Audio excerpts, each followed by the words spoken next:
Kungulli në mjekësinë profetike. Në fakt, fjala yaktin në arabisht nuk tregon vetëm kungullin, por shënon çdo lloj bime tjetër që ka kërcellë zbaritës, si shalqini apo kastraveci.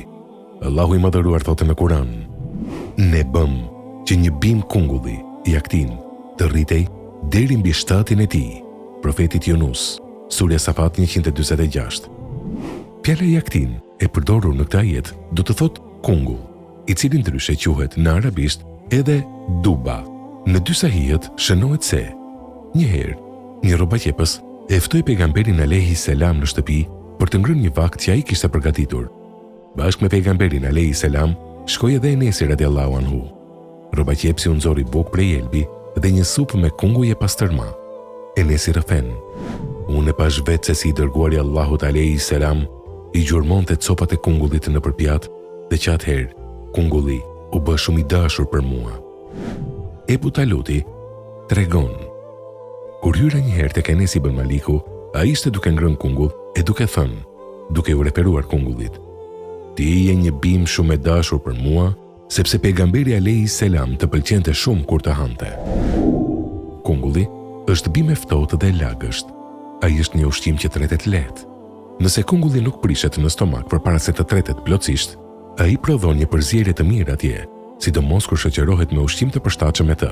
Për shembull, shoqërimi i kungullit me sinap krijon një sekrecion lëng të hidhur, ndërsa kur i hedh krip, e bën atë të kripur dhe me substanca të kurse, sekrecioni bëhet kapsues. Nëse ha kungull të shoqëruar me ftonjë, i ke dhënë trupit një ushqim të mirë. Kungulli është i lehtë për stomakun, sidomos për ata që nuk vjen nga këlbaza apo nga i ftohti. Lëngu që përmban ai ndihmon në shuarjen e etjes, nëse e pi atë, dhe në qetësimin e dhimbjeve të kokës, nëse e lan kokën me të. Kungulli e zbut stomakun, sido që ta përdorësh, dhe është tepër i dobishëm për ata që kanë temperament të nxehtë. Po ashtu, kungulli i përzien me brum dhe i pjekur në furrë, bashkë me lëngun e tij të përzien me pije të lehta, ndihmojnë në uljen e temperaturës së etheve, shuajnë etjen dhe shërben si ushqim i mjaftueshëm për trupin. Nëse ai përzihet me reçel ftoj dhe me na, asgjëson vrerin. Po të zihesh kungullin dhe lëngut të përftuar t'i hedhësh pak mjalt dhe natrium, ai do të shkaktoj këlbaz dhe acid. Ndërsa po të vësh si kompres në kokë kungull të shtypur, ai do të lehtësoj gjendjen e xhungave të nxehta në tru.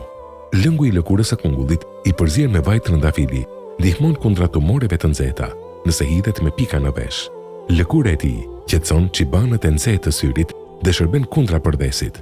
Kungulli është tepër i dobishëm për ata që kanë temperament të nxehtë dhe për ata që vuajnë nga ethet. Megjithatë, nëse ai has në stomak me substanca të prishura, atëherë dhe ai prishet, duke krijuar atje një përzierje të dëmshme. Në këtë rast, për të shmangur pasojat, njeriu duhet të përdor uthull ose gjëra të tjera të tharta. Në përgjithësi, kungulli është një ndër ushqimet më të lehta dhe më të tretshme.